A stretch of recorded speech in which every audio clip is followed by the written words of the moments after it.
I'm Chris Gatton, a bankruptcy attorney at Giddens Gatton Law, located in Albuquerque and providing expertise with compassion to clients throughout New Mexico.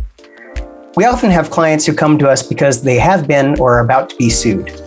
These potential suits may not relate in any way to debts that the client voluntarily incurred. Depending on the nature of the claim, bankruptcy may be a valuable tool to prevent or stop the lawsuit and discharge any potential liability. A past client of ours was involved in an auto accident in which she injured a motorcyclist. Although there were significant injuries, the plaintiff was seeking a ridiculous amount from our client in excess of $1 million, on top of what insurance had already paid. Although our client did not have that kind of money, she did have some assets, such as retirement accounts, that in bankruptcy would be exempt.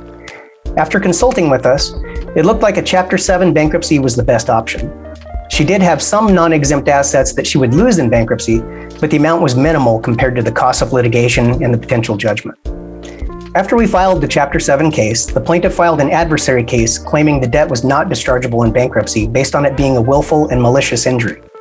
Section 523 of the Bankruptcy Code specifies that certain kinds of debts are not dischargeable in bankruptcy, and willful and malicious injuries to another entity or their property is one such kind of debt.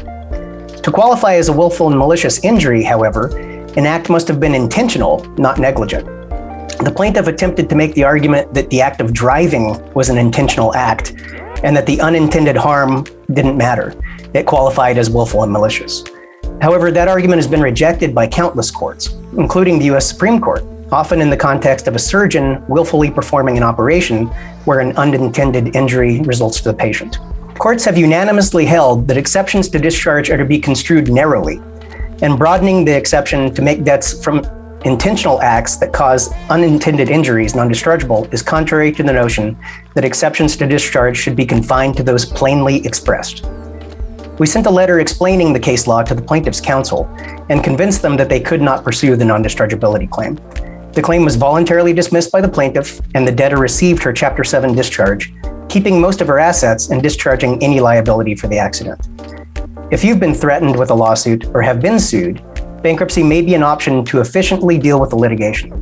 Contact Giddens Gatton Law at 505-271-1053 to discuss your options.